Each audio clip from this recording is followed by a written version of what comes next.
नमस्कार दोस्तों, स्वागत है आपका मेरे YouTube चैनल घोस्ट वर्ड दर्द का दायरा बढ़ाओ में।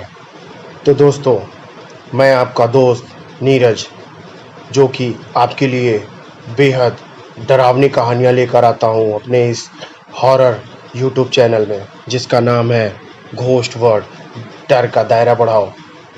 अभी तक जिन लोगों ने मेरे चैनल को सब्सक्राइब नहीं किया है, उनसे मेरी रिक्वेस्ट है कि वो मेरे चैनल को सब्सक्राइब कर दीजिए और नोटिफिकेशन बेल को दबाना मत भूलिएगा, क्योंकि नोटिफिकेशन बेल के दबाने से मैं जब भी कोई वीडियो डालूँगा तो उसका नोटिफिकेशन सबसे पहले आपको मिलेगा। और हाँ, मेरे चैनल को अपने दोस्तों में शेयर करना मत भूलिएगा, क्योंकि डरने का हक सभी का है। तो दोस्तों, अपने डर की पेटी बांध लीजिए, क्योंकि मैं आपके डर का दायरा बनाने वाला हूँ। लेकिन हाँ दोस्तों, उससे पहले जिसके पास भी हॉरर कहानी है और वो चाहता है कि उस हॉरर कहानी को मैं अपने इस चैनल पे दिखाऊं और अपनी आवाज़ दूं, तो वो मुझे अपनी कहानी सेंड कर सकता है। कॉन्टेक्ट नंबर मैं लिंक के डिस्क्रिप्शन में डाल दूंगा। तो चलिए दोस्तों, डर की पेटी बांध लीजिए, क्योंकि मैं आपको डर का दायरा बढ़ाने वाला हूँ। तो ये कहानी जो कि कल मैंने आपको सुनाई थी, कुएं की चुड़ैल, इसका ये आज दूसरा पार्ट है। तो चलिए दोस्तों, कहानी वहाँ से शुरू करते हैं जहाँ पे मैंने रोकी थी। लेकिन हाँ, जिन लोगों ने वो वीडियो नहीं देखा, तो वो जाके मेरे चैनल पे उस वीडियो को देख सकते हैं, वरना उन्हें ये कहानी पूरी समझ में नहीं आएगी। तो चलिए स्टार्ट करते हैं। जैसे ही गांव वालों को कुएं में एक बच्चे की लाश दिखाई देती है, सारे गांव वाले भौचक्का रह जाते हैं। वो ये सोच ही नहीं पा रहे थे कि ये अचानक से कैसे होने लगा, क्योंकि अभी 2 महीने से तो ऐसी कोई भी गतिविधि नहीं हो रही थी कि जिससे उन्हें लगे कि अभी भी वो चुड़ैल उसी गांव में है। लेकिन ये नज़ारा देखकर हरीश के पैरों तले मानो जैसे ज़मीन ही खिसक गई हो। बेचारा हरीश जैसे इस नामुराद पल को कबूल ही नहीं कर पा रहा था। खैर, जो होना था वो तो हो ही गया। अब बात ये थी कि उस कुएं में नीचे जाकर उस बच्चे की लाश को ऊपर कौन लाएगा। इतने सारे गांव वाले थे, लेकिन किसी की हिम्मत नहीं हो रही थी कि वो उस कुएं में जा सके और उस बच्चे की लाश को ऊपर ला सके। सभी एक दूसरे का मुंह देख रहे थे, सभी एक दूसरे से कह रहे थे, अरे यार चले जाओ, अरे तुम चले जाओ। लेकिन किसी की भी हिम्मत नहीं हो रही थी। सब एक न एक बहाने लगाकर उस कुएं में जाने से बच रहे थे। फिर अंत में फूफा जी ने खुद ये जिम्मेदारी उठाई और उन्होंने कहा कि मैं कुएं में जाने के लिए तैयार हूँ, लेकिन एक रस्सी में अलग से लाइट नीचे की तरफ लटकाना, ताकि मुझे बच्चे की लाश दिखाई दे सके और मैं उसे ऊपर ला सकूं। गांव वालों ने सहमति जताई और फूफा जी ने कमर में रस्सी बांधी और कुएं में धीरे धीरे उतरने लगे। इसके साथ ही फूफा जी ने हनुमान चालीसा तथा महामृत्युंजय मंत्र का जाप करना भी शुरू कर दिया, ताकि उन्हें कोई दिक्कत ना हो सके। उसके बाद धीरे धीरे वो कुएं में उतर गए और नीचे पहुंचते हैं। नीचे पहुंच के जैसे ही फूफा जी कुएं में बच्चे की उस लाश को उठाने के लिए अपना हाथ आगे बढ़ाते हैं कि अचानक से वो चुड़ैल उनका हाथ पकड़ लेती है और बहुत तेजी से चीखती है। ये चीख सुनकर पूरे गांव में जैसे दिल दहला देने वाला नज़ारा सामने आता है। सभी गांव वाले डर जाते हैं, लेकिन फूफा जी ने डरते हुए ही सही, लेकिन मृत्युंजय मंत्र का जाप किया और हनुमान चालीसा पढ़ी और जोर लगाकर अपने हाथों को झटका, और इतने में चुड़ैल वहाँ से गायब सी हो गई। उसके बाद फूफा जी ने जल्दी से उस लाश को अपने कंधों पर डाला और गांव वालों को इशारा किया कि रस्सी को ऊपर खींच लें। जैसे ही गांव वाले धीरे धीरे रस्सी को ऊपर खींचते हैं, फूफा जी उस बच्चे की लाश को लेकर ऊपर आ जाते हैं और जैसे ही उसे ज़मीन पर लिटाते हैं, लाश को चेहरे की तरफ से देखकर हरीश के रोंगटे खड़े हो जाते हैं, क्योंकि उसके बच्चे के चेहरे पे ढेर सारे निशान थे और उसकी आंखें निकली हुई थी और हाँ, बच्चे का कलेजा भी निकाला हुआ था। कहते हैं वो चुड़ैल अपने आप को और ताकतवर बनाने के लिए बच्चों के कलेजे यानी दिल को निकाल कर खा जाती थी। तो दोस्तों, ये कहानी और ये सिलसिला यहीं पर नहीं थमा। गांव वाले बहुत ज़्यादा सदमे में थे और सहमे हुए थे। उन्हें कुछ भी समझ में नहीं आ रहा था कि ये उनके साथ क्या हो रहा है। उसके बाद सभी अपने घर चले गए और अपने अपने घरों में कुंडी डालकर अंदर से ताला लगा लिया और उन्होंने ये डिसाइड किया कि अंधेरा होने से पहले ही वो अपने घरों में हो जाएंगे और जब तक ये सिलसिला ख़त्म नहीं होता तब तक अपने आप को महफूज रखेंगे। दिन बीतते गए लेकिन उस चुड़ैल का आतंक कम नहीं हो रहा था। दिन पे दिन उसका उत्पात बढ़ता ही जा रहा था। वो गांव वालों को परेशान करने का हर वो प्रयास करती थी जिससे वो परेशान रहें। उसके बाद क्या था, जानवरों की बलि और आए दिन बच्चों को मारना उसका चलता रहा। गांव वाले अंत में परेशान होकर सभी मेरे फूफा जी के पास जाते हैं और उनसे पूछते हैं कि अब आप ही बताइए क्या इलाज किया जाए इसका। इसने तो सभी के सर में दर्द कर दिया है और ये कोई जानवर भी नहीं है जिसे हम डराकर या मार कर भगा दें या मार दें। फूफा जी ने काफ़ी सोचा और गांव वालों ने भी सोचा लेकिन कोई रास्ता दिखाई नहीं दिया। उसके बाद फूफा जी ने एक उपाय सुझाया लेकिन उन्होंने कहा कि मैं एक उपाय दे सकता हूँ लेकिन वो 100% कारगर होगा ये कहना बहुत मुश्किल है। मतलब इसके सक्सेस होने के चांसेस बहुत ही कम है। गांव वालों ने कहा आप हमें उपाय बताइए, जो भी होगा हम देख लेंगे। फूफा जी ने कहा ठीक है, मैं तुम्हें उपाय बताता हूँ। उन्होंने कहा कि आज से आपको याद होगा कुछ साल पहले गांव में जो कुएं के ठीक सामने वाला घर है उसमें रमाशंकर रहता है। उसकी बीवी हुआ करती थी पार्वती। ये उसी का चुड़ैल है, ये तो सभी जानते हैं। तो गांव वालों ने कहा हाँ ये तो हम जानते हैं, इसमें कौन सी नई बात है। फूफा जी ने कहा कि वो अपनी पत्नी से बहुत प्यार करता था, इसीलिए उसके बांझ होने के बाद भी उसने दूसरी शादी नहीं की और कहीं ना कहीं पार्वती भी रमाशंकर को बेहद प्यार करती थी। गांव वालों ने इस बात पे सहमति जताई और उन्होंने पूछा तो क्या हो गया इसमें उपाय कौन सा है, आप पहेलियां मत बुझाइए, जो भी है साफ साफ बताइए। फिर फूफा जी ने कहा कि अब रमाशंकर ही है जो उस चुड़ैल को समझा सकता है कि जो भी कर रही है वो उसे ना करे। उससे हम गांव वालों को बहुत नुकसान हो रहा है, बहुत ही दिक्कतें हो रही है, हम बहुत ज़्यादा डरे डरे से रहते हैं।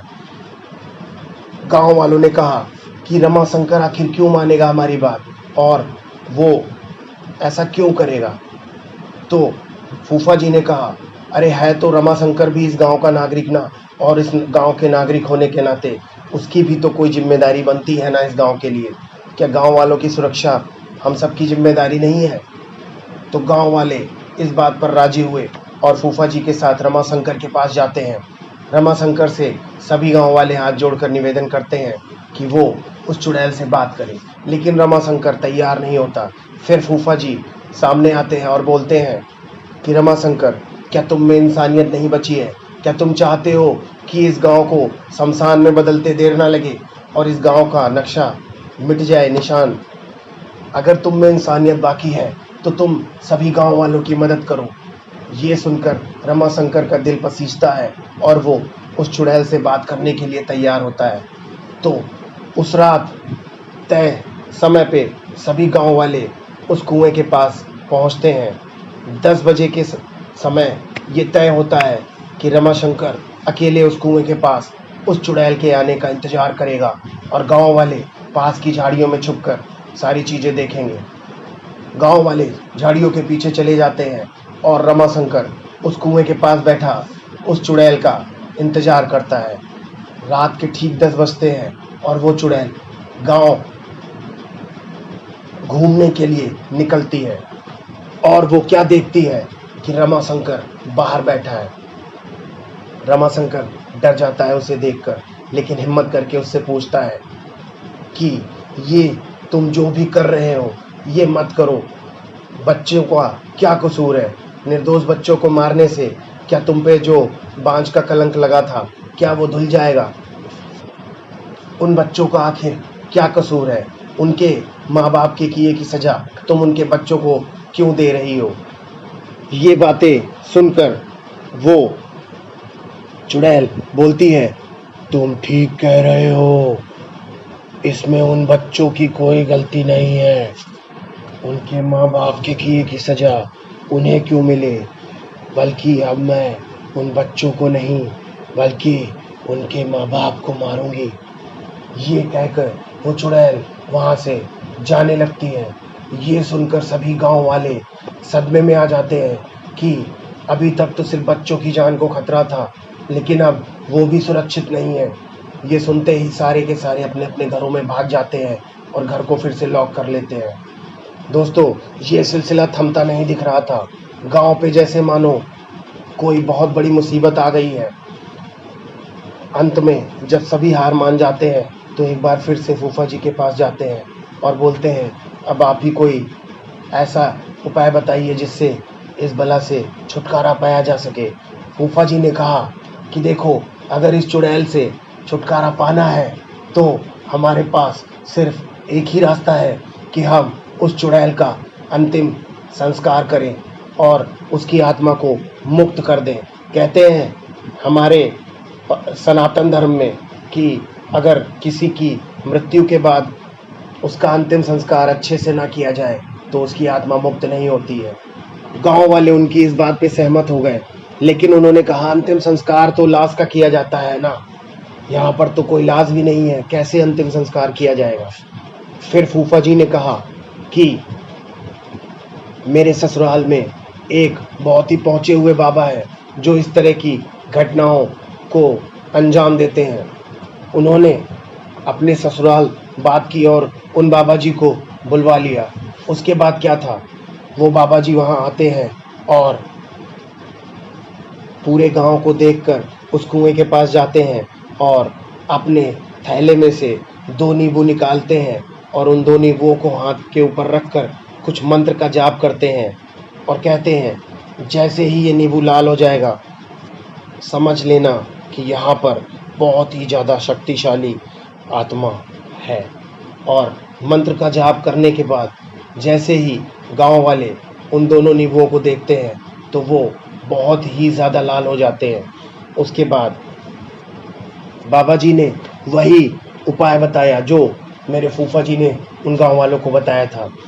उस बाबा ने भी यही कहा कि अगर इस बला से इस मुसीबत से छुटकारा पाना चाहते हो तो उसका अंतिम संस्कार ही तुम लोगों का अंतिम रास्ता है।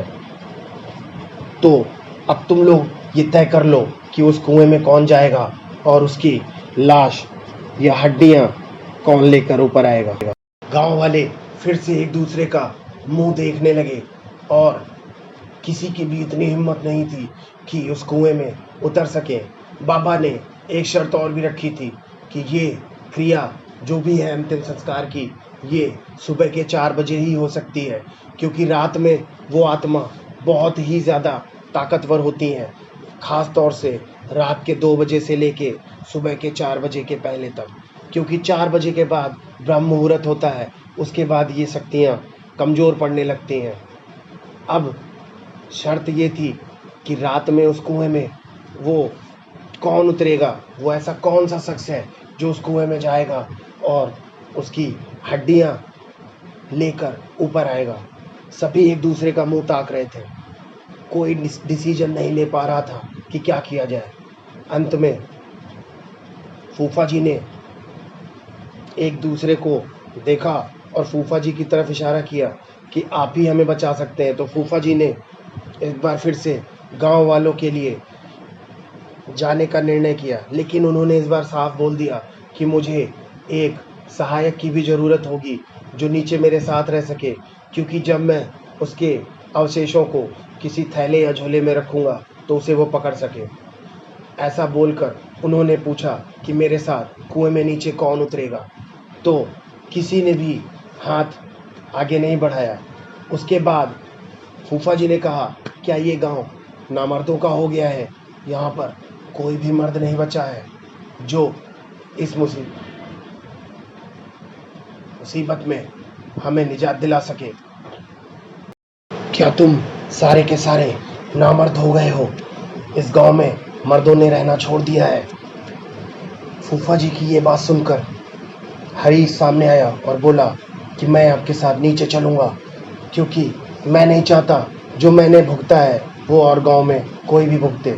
इतना कह के उसने अपने कमर में रस्सी बांध ली और एक लाइट लेकर कुएं में मेरे साथ यानी मेरे फूफा जी के साथ उतरने लगा। उसके बाद दोनों उस कुएं में दाखिल होते हैं और नीचे जाने के बाद काफ़ी देर तक वो ढूंढते हैं कि उन्हें कुछ मिल जाए। काफ़ी देर ढूंढने के बाद उन्हें उस चुड़ैल की हड्डियां और उसके साड़ी मिलती है। उस समय संजोग से वो चुड़ैल कुएं में नहीं थी। फूफा जी बहुत जल्दी से ऊपर आते हैं और जैसे ही वो ऊपर आते हैं, कुएं से बाहर निकलने के बाद जब वो गांव वालों के पास पहुंचते हैं तो वहां पर बाबा ने पहले से ही एक चिता बनवा रखी थी और फूफा जी ने जैसे ही उस चिता पर उन हड्डियों और उस साड़ी के कपड़े को वहां रखा तो वो क्या देखते हैं कि वो चुड़ैल वहाँ धीरे धीरे उन लोगों की तरफ बढ़ रही थी। ऐसा मानो जैसे उसे पता लग गया था कि वो गांव वाले उसके साथ क्या करने वाले हैं। उसके बाद क्या था, वो जैसे जैसे आगे बढ़ रही थी गांव वाले वैसे वैसे डर रहे थे। उसके बाद फूफा जी ने बाबा की आज्ञा ली और उस चिता में आग लगा दी। उसके बाद वो चिता जल गई और बाबा के मंत्रों से उस चुड़ैल को मुक्ति मिल गई। उसके बाद बाबा ने पूरे गांव को और ख़ास करके उस कुएं को पवित्र कर दिया।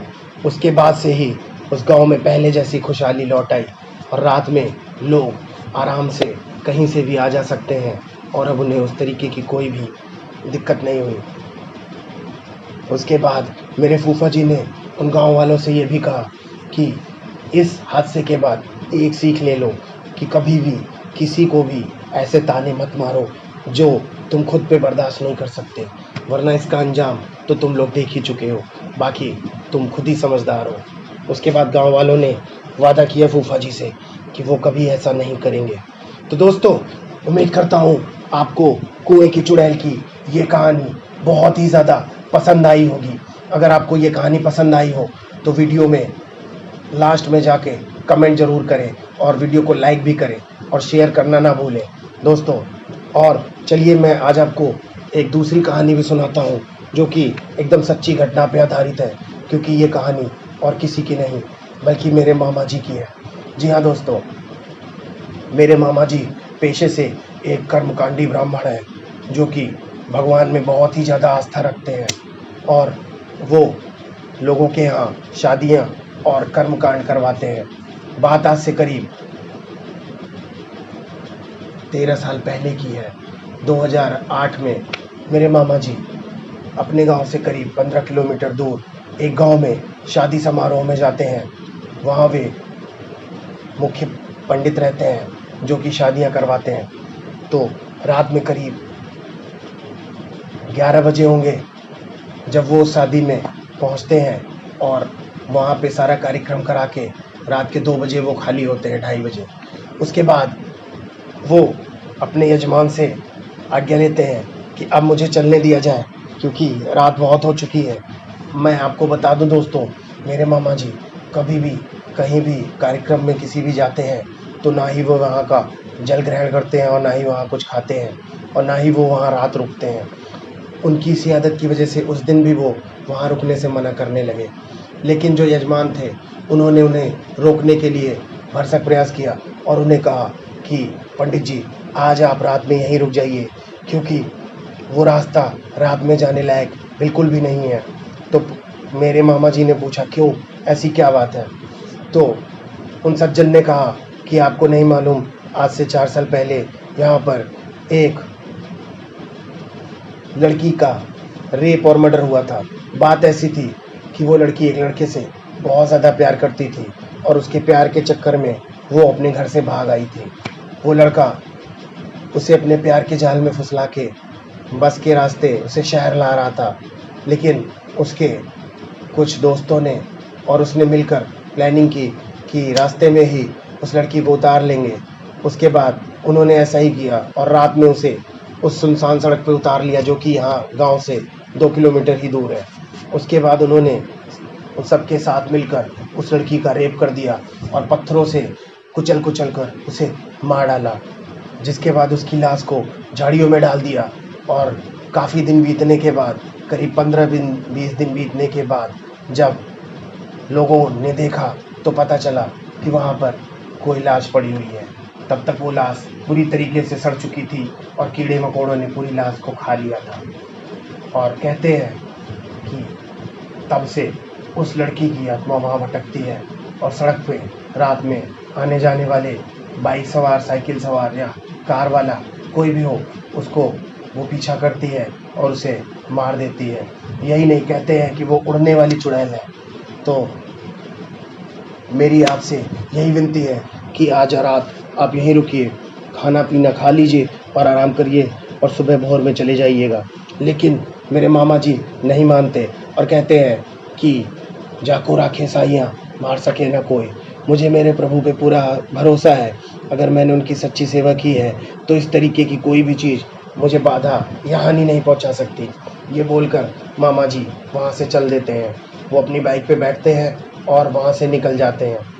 उसके बाद मामा धीरे धीरे उसी सुनसान सड़क पे पहुँचते हैं। थोड़ी दूर चलने के बाद वो क्या देखते हैं, सड़क के किनारे एक लड़की वहाँ पर खड़ी रो रही है। उसके रोने की आवाज़ काफ़ी दूर तक जाती है। मामा जी जैसे जैसे उसके पास पहुँचते हैं, उन्हें बहुत ज़्यादा डर लगने लगता है। लेकिन वो क्या देखते हैं कि उनके अपोजिट साइड से, दूसरी तरफ से 2 लड़के बाइक पर बहुत तेज़ी से, एक ही बाइक पर बहुत तेज़ी से उनकी तरफ बढ़ रहे हैं। और उस लड़की ने, जो कि वो चुड़ैल थी, उन लड़कों को देख लिया कि वो बहुत तेज़ी से भाग रहे हैं। उसने बिना कुछ सोचे उड़ना शुरू कर दिया और इतनी तेज़ उड़ती है जितनी तेज़ उनकी बाइक चल रही थी और उनका पीछा करती है। मामा जी मौके को देखकर अपनी बाइक की रफ्तार बढ़ा देते हैं और वहाँ से जल्दी निकल जाना चाहते हैं। उसके बाद जैसे ही वो लड़की मामा जी को क्रॉस करती है, वो मामा जी की तरफ देखती है और मुस्कुराती है। उसके बाद वो आगे जाके उन लड़कों को पकड़ लेती है और उनका सर धड़ से अलग कर देती है और उनके खून से अपने आप को नहला लेती है। उसके बाद जैसे ही वो मुड़कर देखती है तो मामा जी बहुत आगे जा चुके होते हैं और वो उस चुड़ैल के एरिया को क्रॉस कर लेते हैं। उसके बाद वो चुड़ैल उनके पीछे नहीं आ पाती और मामा जी उस दिन बाल बाल बच जाते हैं। फिर वो रात में घर पहुंचते हैं। उन्हें कुछ अजीब सा महसूस हो रहा था, जैसे उनकी तबीयत ख़राब सी है। उसके बाद उन्होंने भगवान का नाम लिया और सो जाते हैं। सुबह उठकर सारी बात उन्होंने मामी से बताई तो मामी ने उन्हें कहा, ऐसे रात में कहीं भी अब मत निकला करिए। उसके बाद, इस घटना के बाद मामा को उसी गांव से आगे से और उस गांव के आसपास से काफ़ी बार शादियों में आने के लिए बुलाया गया, लेकिन उन्होंने साफ साफ मना कर दिया और अगर कभी उन्हें जाना भी पड़ा तो वो रात में उधर से नहीं आते थे। तो दोस्तों, आप चाहे माने या ना माने, ये सारी कहानियाँ एकदम सच्ची हैं और अगर आपके पास भी ऐसी कोई सच्ची कहानी है तो आप उसे हमें शेयर करिए। मैं उसे अपनी आवाज़ में अपने चैनल पे सभी लोगों को सुनाऊंगा। और हाँ दोस्तों, जाने से पहले मेरे चैनल को सब्सक्राइब कर लीजिए और नोटिफिकेशन बेल को ज़रूर दबाइए। और हाँ, वीडियो को अगर आपको अच्छी लगे तो ज़रूर से ज़रूर कमेंट करके बताइएगा। तो दोस्तों, हमारी अगली वीडियो का इंतज़ार करिए और तब तक के लिए शुभ रात्रि और डरते रहिए।